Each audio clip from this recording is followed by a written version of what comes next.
लोकसभा चुनाव जैसे जैसे नजदीक आता जा रहा है, यूपी में हर जाति अपने अधिकार की मांग करने लगी है।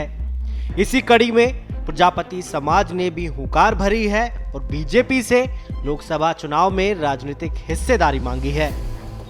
जो हमारी राजनीतिक हिस्सेदारी शून्य कर रखी राजनीतिक दलों ने, प्रजापति समाज ने संकल्प लिया, हरिद्वार से जल उठाया कि जब तक हमारी राजनीतिक हिस्सेदारी नहीं मिलेगी हम सड़कों पर ही रहेंगे।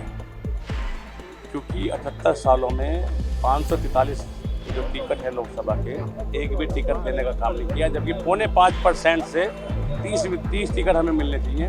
मगर 78 सालों में हमारे सबका हक खाने वाले राजनीतिक दल, और विधानसभा की बात करें तो वही एक टिकट के नाम पर उसके भी मुंह पे टेप लगी होती है, समाज के बारे में नहीं बोलता। आज ये समाज निकला है सड़कों पे, इसने आदत डाल ली, बना ली है कि जब तक हमारे बच्चों के नसीब जो हमारी हिस्सेदारी वो नहीं मिलेगी, शिक्षा शून्य, नौकरियां शून्य, राजनीतिक शून्य। इन राजनीतिक दलों की बेईमानी है, ये बेईमानी कर रहे हैं हम लोगों से 78 सालों से। अब हम बर्दाश्त नहीं करेंगे, सहन नहीं कर पाएंगे, सड़कों पे आ चुके हैं। और अब के बार भी इन्होंने ऐसे किया तो जो 10 साल से सरकार केंद्र में राज कर रही है, 11 अब की तीसरी बार बनने जा रही है, अब की बार प्रजापति समाज अपने घरों पे लिखवा देगा कि राजनीतिक हिस्सेदारी नहीं तो वोट नहीं। इन्हें कसम खाई सब लोगों ने। अभी 10 साल से पहले कांग्रेस को दिया, उसने धोखा दिया, सपा को दिया, उसने धोखा दिया, बसपा को दिया, जो भी जिसको वोट देता वो धोखा देता। 10 साल से मोदी सरकार को वोट दिया 99%। सबसे बड़ी धोखेबाज सरकार निकली, हमारे बच्चों के पेट में लात मारने वाली सरकार निकली। और इतना बड़ा छल किया कि ऐसे लोगों को आरक्षण दे दिया जो आज की तारीख में जो श्रवण है वे पहले 50% खाते हैं। मगर उनको जो मोदी जी ईमानदार ये कहते थे कि संविधान में छेड़छाड़ नहीं हो सकती, ऐसी छेड़छाड़ करी पिछली योजना में कि 15 दिन में 10% उन लोगों को दे दिया जो 2% नहीं है। और हम 0.5% 78 सालों लड़ाई लड़ रहे, भीख ही मांग रहे। अब हम भीख नहीं मांगेंगे, अब हम आंदोलन करेंगे, क्योंकि हमारा हक है, हमारे बच्चों का हक है। और वोट के नाम पे अपने जीरो कर देगा प्रजापति समाज, अपने घरों पे लिखवा देगा हिस्सेदारी नहीं तो वोट। पूरे हिंदुस्तान के लोग कल यूपी बॉर्डर पे मिलेंगे जो दिल्ली जाने के लिए तैयार हैं। अभी तो ये यात्रा हरिद्वार से निकली थी 27 तारीख में, और फिर रात को मुजफ्फरनगर, आज रात यहाँ रहे और आज सुबह चल के यूपी बॉर्डर गाजीपुर पर ठहरेंगे। सुबह जंतर मंतर के लिए हम सब लोग चलेंगे, पूरा हिंदुस्तान का लोग होगा।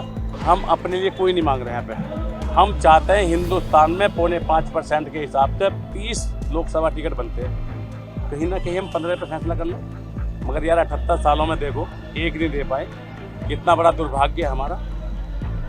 उसी के लिए मांग रहे हैं कि हमारे लोकसभा में बैठने वाले वे एमपी, जो संसद सबसे बड़ा मंदिर है दुनिया में, उस मंदिर में जो बैठेगा वो अपनी जातियों के फैसले करते हैं, अपनी जातियों के फैसले करते हैं। शिक्षा, उसकी नौकरियां दिलाते हैं वहाँ से। हमारा एक भी नहीं पैदा हुआ तो ना हमारे पास शिक्षा है ना नौकरियाँ।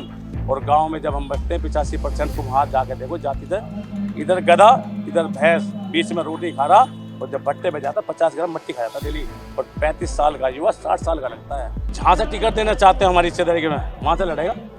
दे तो सही, नियत तो ठीक हो। नियत खराब है, नियत और नीति इतनी खराब है वे खुद खा जाना चाहते हैं। किस पार्टी से टिकट मांगते हैं? हम तो जो आज सत्ता में बैठी ना, जैसे 10 साल वोट दे, किसने मांगे?